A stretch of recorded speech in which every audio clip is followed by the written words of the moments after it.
എല്ലാവർക്കും നമസ്കാരം. ഞാൻ ശില്പ. അപ്പോൾ നിങ്ങൾ എല്ലാവരും കണ്ടു കാണും ദേവസ്വം ബോർഡിലേക്ക് ഒരുപാട് നോട്ടിഫിക്കേഷൻ വന്നത് അല്ലേ? ഏകദേശം 38 തസ്തികകളിലായിട്ട് 424ഓളം ഒഴിവുകളാണ് റിപ്പോർട്ട് ചെയ്തിരിക്കുന്നത്. അതിൽ വളരെ പ്രധാനപ്പെട്ട എല്ലാവരും നോക്കിക്കണ്ട കുറച്ച് നോട്ടിഫിക്കേഷനാണ് LD ക്ലർക്ക്, അതുപോലെ തന്നെ റൂം ബോയ്, സാനിറ്റേഷൻ വർക്കർ. കാരണം കൂടുതൽ വേക്കൻസികളുള്ള കുറച്ച് പോസ്റ്റുകളായിരുന്നു അതെല്ലാം. എന്നാൽ ഡ്രൈവർ പോസ്റ്റിലേക്ക് 4 ഒഴിവുകളുമായിട്ടാണ് ഈ ഒരു വിജ്ഞാപനം വന്നിരിക്കുന്നത്. അപ്പൊ നമുക്ക് അതിന്റെ ഡീറ്റെയിൽസ് ഒക്കെ ഒന്ന് നോക്കാം. അപ്പൊ വിജ്ഞാപനം വന്നത് മുൻപ് LD ക്ലർക്ക് വന്ന അതേ ദിവസം തന്നെയാണ്. 29/3/2025 വിജ്ഞാപനം വന്നത്. ഒരു മാസമാണ് നമുക്ക് അപ്ലൈ ചെയ്യാനുള്ളത്. 28/4/2025 വരെ നിങ്ങൾക്ക് അപേക്ഷ സമർപ്പിക്കാം. അതായത് ഏപ്രിൽ 28 വരെ അപേക്ഷിക്കാവുന്നതാണ്. അപ്പോൾ ദേവസ്വത്തിൽ ഡ്രൈവർ ഗ്രേഡ് 2 തസ്തികയിൽ നിലവിലുള്ള 4 ഒഴിവുകളിലേക്കാണ് ഇപ്പോൾ വിളിച്ചിരിക്കുന്നത്. അത് നിങ്ങൾക്കറിയാം, ഹിന്ദു വിഭാഗത്തിൽപ്പെട്ടവർക്ക് മാത്രമാണ് അപ്ലൈ ചെയ്യാനായിട്ട് സാധിക്കുക. അപ്പോൾ നിങ്ങൾ എന്ത് ചെയ്യണം? www.kdrb.kerala.gov.in ആ വെബ്സൈറ്റ് വഴിയാണ് നിങ്ങൾ അപ്ലൈ ചെയ്യേണ്ടത്. അപ്പൊ ഇതിന്റെ നോട്ടിഫിക്കേഷൻ എന്ന് പറയുന്നത് കാറ്റഗറി നമ്പർ 37/2025 ഡ്രൈവർ ഗ്രേഡ് 2 ആണ്, ഗുരുവായൂർ ദേവസ്വം. ഇതിന്റെ സ്കെയിൽ എന്ന് പറയുന്നത് 25,100 മുതൽ 57,900 വരെയാണ്. നല്ലൊരു സ്കെയിൽ ഓഫ് പേ ആണ് വരുന്നത്. ഡ്രൈവർ ഗ്രേഡ് 2 ആണ്. മാത്രമല്ല യോഗ്യത എന്ന് പറയുന്നത് 7ാം ക്ലാസ് വിജയമാണ് പറഞ്ഞിരിക്കുന്നത് അല്ലെ? അപ്പൊ ആ ഒരു LGS ലെവലിലുള്ള ഒരു എക്സാമിനെ നോക്കുമ്പോൾ നല്ലൊരു സ്കെയിൽ തന്നെയാണുള്ളത്. പിന്നെ എന്താണ് പറഞ്ഞിരിക്കുന്നത്? സാധുവായ LMV ഡ്രൈവിംഗ് ലൈസൻസ് ഉണ്ടായിരിക്കണം. അതേപോലെ തന്നെ 3 വർഷത്തിൽ കുറയാത്ത ഡ്രൈവിംഗ് പരിചയം LMV. മനസ്സിലായോ? അപ്പോൾ വളരെ സാധാരണമായിട്ടുള്ള ഒരു യോഗ്യത തന്നെയാണ് പറഞ്ഞിരിക്കുന്നത്. അഡീഷണൽ ഒരുപാട് യോഗ്യതകളൊന്നും പറഞ്ഞിട്ടില്ല. നല്ലൊരു പോസ്റ്റ് തന്നെയാണ്. അപ്പൊ ഇതിനു മുൻപ് 2020 ഒരു പാർട്ട് ടൈം പോലെയൊക്കെ വിളിച്ചിട്ടുണ്ടായിരുന്നു. അപ്പൊ ഏകദേശം അതിന്റെ സിലബസ് ഒരുപാട് മാറ്റങ്ങൾ ഉണ്ടാവും കേട്ടോ, ഞാൻ ഇല്ല എന്നല്ല പറയുന്നത്. അതിൽ GK, അതേപോലെ തന്നെ ക്ഷേത്രവുമായിട്ട് ബന്ധപ്പെട്ട കാര്യങ്ങൾ, അതുപോലെ ഡ്രൈവിംഗുമായിട്ട് ബന്ധപ്പെട്ട കാര്യങ്ങൾ, ഇത് 3ഉമാണ് ഉണ്ടായിരുന്നത്. ഡീറ്റെയിൽഡ് സിലബസ് വരുന്നവരെ നമുക്ക് വെയിറ്റ് ചെയ്യാം. കാരണം ഏതൊക്കെ ഭാഗങ്ങളാണ്, അതായത് GKയിൽ തന്നെ ഏതൊക്കെ ഭാഗങ്ങളായിരിക്കും കൂടുതലായിട്ട് നമ്മൾ പഠിക്കേണ്ടത്, ഡീറ്റെയിൽ ആയിട്ടുള്ള സിലബസ്. എന്തായാലും ഈ ഒരു 3 സെക്ഷൻ തന്നെയായിരിക്കും നമുക്ക് ഉണ്ടാവുക. കറണ്ട് അഫെയർ ഉൾപ്പെടെ തന്നെയാണ് GK നമ്മൾ പഠിക്കുന്നത്. ഓക്കെ, അപ്പോൾ നിലവിലെ 4 ഒഴിവുകളാണ് ഉള്ളത്.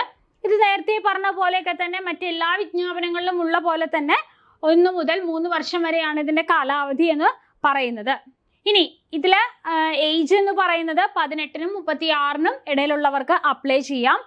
അതേപോലെ പരീക്ഷാ ഫീസ് 300 രൂപയാണ്. ജനറൽ വിഭാഗത്തിൽപ്പെട്ടവർക്ക് 300 രൂപയും, അതേപോലെ OBC EWS വിഭാഗത്തിൽപ്പെട്ടവർക്കൊക്കെ 300 തന്നെയാണ്. എന്നാൽ SC ST വിഭാഗത്തിൽപ്പെട്ടവർക്ക് 150 രൂപയാണ് അപേക്ഷിക്കാനുള്ള എമൗണ്ട് എന്ന് പറയുന്നത്. ഇനി നിങ്ങൾ ഒന്നിൽ കൂടുതൽ ആപ്ലിക്കേഷൻസ് ചെയ്യുന്നുണ്ടെങ്കിൽ ഒന്നിൽ കൂടുതൽ എമൗണ്ട്, അതായത് ഓരോന്നിനും പറഞ്ഞ എമൗണ്ട് നിങ്ങൾ പേ ചെയ്യേണ്ടതായിട്ട് വരും.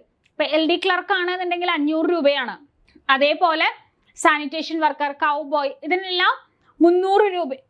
സാനിറ്റേഷൻ വർക്കർ, കൗ ബോയ്, റൂം ബോയ്, ഇങ്ങനെയൊക്കെയുള്ള പോസ്റ്റുകളിലേക്കൊക്കെ 300 രൂപയാണ് വരുന്നത്. അപ്പോൾ ഓരോന്നിനും 300 വെച്ച് നമ്മൾ അപ്ലൈ ചെയ്യും, ഓരോന്നിനും 300 വെച്ച് നമ്മൾ പേ ചെയ്യേണ്ടതായിട്ട് വരും കേട്ടോ. അപ്പോൾ നിങ്ങളത് നോക്കിയിട്ട് അപ്ലൈ ചെയ്യുക.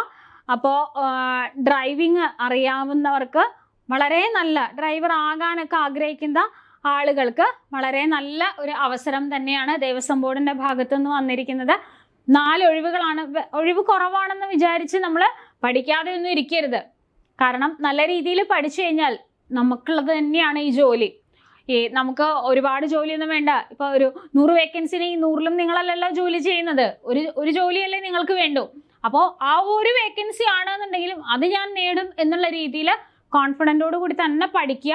അപ്പോൾ ഇവിടെ ഡ്രൈവിങ്ങുമായിട്ട് ബന്ധപ്പെട്ട് അല്ലെങ്കിൽ വാഹനങ്ങളുടെ പ്രവർത്തനങ്ങളൊക്കെ ആയിട്ട് ബന്ധപ്പെട്ടിട്ടുള്ള ചോദ്യങ്ങൾ ഒരു വിഭാഗം ഉണ്ടായിരിക്കും.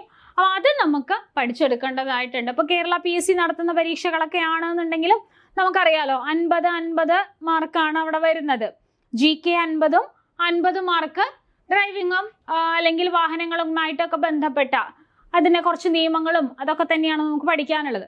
ഇവിടെ ക്ഷേത്രവുമായിട്ട് ബന്ധപ്പെട്ട കുറച്ച് കാര്യങ്ങൾ കൂടുതലായിട്ട് പഠിക്കാനുണ്ട് എന്നുള്ളതാണ് വ്യത്യാസം. അപ്പൊ നിങ്ങൾക്ക് അപ്ലൈ ചെയ്യാനായിട്ട് kdrb.kerala.gov.in ഈ ഒരു വെബ്സൈറ്റിൽ കയറിയിട്ട് നിങ്ങൾ അപ്ലൈ ചെയ്യുക. മാത്രമല്ല ഇതുമായിട്ട് ബന്ധപ്പെട്ടിട്ടുള്ള 3 വർഷത്തെ പ്രവൃത്തി പരിചയം എന്നൊക്കെ പറഞ്ഞിട്ടുണ്ട് 7ാം ക്ലാസ് യോഗ്യത. ഇതുമായിട്ട് ബന്ധപ്പെട്ടിട്ടുള്ള സർട്ടിഫിക്കറ്റുകളൊക്കെ എപ്പോഴാണോ ദേവസ്വം ബോർഡ് നമ്മളോട് ആവശ്യപ്പെടുന്നത് അപ്പം നമ്മൾ ഹാജരാക്കുകയും വേണം എന്ന് പ്രത്യേകം പറഞ്ഞിട്ടുണ്ട്. പിന്നെ നമ്മൾ ഒരിക്കൽ പേ ചെയ്ത എമൗണ്ട് അതൊരിക്കലും തിരിച്ചു തരില്ല. അപ്പോൾ കൃത്യമായിട്ട് നിങ്ങൾക്ക് ഇഷ്ടപ്പെട്ട ജോലികൾ തന്നെ നോക്കി, കാരണം 38ഓളം തസ്തികകളിലേക്കാണ് വിജ്ഞാപനം വന്നിരിക്കുന്നത്, നോക്കി കൃത്യമായിട്ട് വായിച്ചു മനസ്സിലാക്കിയതിന് ശേഷം മാത്രം നിങ്ങൾ അപ്ലൈ ചെയ്യുക. അപ്പം നമുക്കറിയാം നമ്മൾ കേരള PSC നടത്തുന്ന ഒരുപാട് പരീക്ഷകൾക്കുള്ള ഡ്രൈവർ പരീക്ഷകൾക്കുള്ള തയ്യാറെടുപ്പിലാണ് നിങ്ങൾ, അല്ലേ? അപ്പൊ അതിനോടൊപ്പം തന്നെ നമുക്ക് പഠിച്ചെടുക്കാൻ പറ്റിയ ഒന്ന് തന്നെയാണിത്. പക്ഷെ ഇവിടെ നിങ്ങൾ പഠിക്കുമ്പോൾ കുറച്ചധികം കാര്യങ്ങൾ ശ്രദ്ധിക്കാനുണ്ട്. അതായത് ദേവസ്വവുമായിട്ട് ബന്ധപ്പെട്ട അല്ലെങ്കിൽ ക്ഷേത്രവും ക്ഷേത്ര ആചാരങ്ങളുമായിട്ടൊക്കെ ബന്ധപ്പെട്ടിട്ടുള്ള കുറച്ച് ക്വസ്റ്റ്യൻസ് ആ ഭാഗത്ത് നിന്നുണ്ടാവും. അപ്പൊ അത് ചിലപ്പോൾ 10ഓ 15ഓ അതിൽ കൂടാനും കുറയാനും സാധ്യതയില്ല. അതായത് 15ൽ കൂടാൻ സാധ്യതയില്ല, 10ൽ കുറയാനും സാധ്യതയില്ല. ഈ ഒരു മാർക്ക് ഡിസ്ട്രിബ്യൂഷന്റെ ഉള്ളിൽ നമുക്ക് സ്പെഷ്യൽ ടോപ്പിക് ഉണ്ടായിരിക്കും. ഒരിക്കലും അത് പഠിക്കാതെ ബാക്കി ഭാഗം മാത്രം പഠിച്ച് പരീക്ഷ എഴുതാം, അങ്ങനെയൊന്നും നിങ്ങൾ വിചാരിക്കരുത്. ഓരോ മാർക്കും വിലപ്പെട്ടത് തന്നെയാണ്. ഒരു വിഭാഗം ക്വസ്റ്റ്യൻസ് ഒട്ടും നോക്കാതെ പോയി പരീക്ഷ എഴുതുക എന്ന് പറയുന്നത് ഇപ്പോഴത്തെ ഈ ഒരു സമയത്ത്, കാരണം കോമ്പറ്റേറ്റീവ് എക്സാമുകളെല്ലാം കുറച്ചുകൂടെ ടൈറ്റ് ആയിക്കൊണ്ടിരിക്കുന്ന ഈ സമയത്ത് അങ്ങനെ നമുക്ക് പഠിച്ചിട്ട് ഒരിക്കലും പോകാൻ പറ്റില്ല. അതായത് ബാക്കി ഭാഗങ്ങളെല്ലാം നോക്കാം, ഈ ഒരു ടോപ്പിക്ക് ഞാൻ അമ്പേ വിടുകയാണ്, അങ്ങനെയൊന്നും നിങ്ങൾ ചിന്തിക്കരുത്. അപ്പോൾ പഠിക്കാനുണ്ട്, അത്യാവശ്യം കാര്യങ്ങൾ നമുക്ക് പഠിക്കാനുണ്ട്. എന്നാൽ ക്ഷേത്രവുമായിട്ട് ബന്ധപ്പെട്ടിട്ടുള്ള കാര്യങ്ങൾക്ക് പ്രാധാന്യം നൽകിക്കൊണ്ട് വേണം നിങ്ങൾ പഠിച്ചു മുന്നേറാനായിട്ട്. അപ്പോൾ നമ്മൾ ഡ്രൈവർ തസ്തികയിലേക്ക് തയ്യാറെടുക്കുന്നവർക്കായിട്ട് നമ്മൾ പുതിയ ബാച്ച് ആരംഭിച്ചിട്ടുണ്ട്. അപ്പോൾ ഡീറ്റെയിൽസ് നമ്മളെ വിളിച്ച് അന്വേഷിക്കുക, ഡീറ്റെയിൽസ് എല്ലാം അറിയുക, എന്നിട്ട് ജോയിൻ ചെയ്ത് ഇപ്പം തന്നെ പഠിച്ചു തുടങ്ങാം. എന്തെങ്കിലും അല്ല പഠിക്കേണ്ടത്, കൃത്യമായിട്ട് മനസ്സിലാക്കി സിലബസ് അനുസരിച്ച് തന്നെ പഠിച്ചു തുടങ്ങാം. ഓക്കെ, അപ്പോൾ നമുക്ക് ക്ലാസ്സുകളിൽ കാണാം. ലൈവ് ക്ലാസ്സുകളും മോഡൽ എക്സാമുകളും റിവിഷൻ എക്സാമുകളും ഒക്കെ ആയിട്ട് നമ്മുടെ ടീം അവിടെ വളരെ സെറ്റായിട്ടിരിക്കുകയാണ്.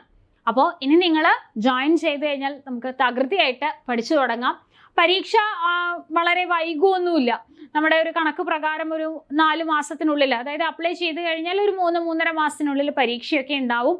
അപ്പോൾ ചെറിയ അധികം ആപ്ലിക്കൻസ് ഇല്ലാത്ത പോസ്റ്റുകളൊക്കെ ആണെങ്കിൽ ചിലപ്പോൾ ഓൺലൈൻ ആകാം. അതൊക്കെ ദേവസ്വം ബോർഡ് ചെയർമാൻ ഇതിനു മുൻപേ പ്രഖ്യാപിച്ചിട്ടൊക്കെ ഉണ്ടായിരുന്നു, അല്ലേ? അപ്പോൾ ഒരുപാട് മാറ്റങ്ങളുമായിട്ടാണ് ഇപ്രാവശ്യത്തെ ദേവസ്വം ബോർഡ് നോട്ടിഫിക്കേഷൻ എല്ലാം വന്നിരിക്കുന്നത്. അപ്പോൾ നല്ല രീതിയിൽ പഠിക്കുക. നിങ്ങളുടെ സ്വപ്ന ജോലി എന്ന് പറയുന്നത് നിങ്ങളുടെ അടുത്തെത്തി നിൽക്കുകയാണ്. ഇനി നിങ്ങളുടെ ഉഷാറ് കുറവ് കൊണ്ട് അത് കൈവിട്ട് പോകരുത്. അപ്പോൾ നല്ല രീതിയിൽ പഠിക്കാനായിട്ട് കോമ്പറ്റേറ്റീവ് ക്രാക്കർ നിങ്ങളോടൊപ്പം തന്നെയുണ്ട്, നിങ്ങളുടെ സ്വപ്ന ജോലിയിലേക്ക് നിങ്ങളെ കൈപിടിച്ചുയർത്താനായിട്ട്. അപ്പോൾ ജോയിൻ ചെയ്യുക, കൂട്ടുകാർക്ക് ഷെയർ ചെയ്യുക. അടുത്തൊരു വീഡിയോയിൽ കാണാം. താങ്ക്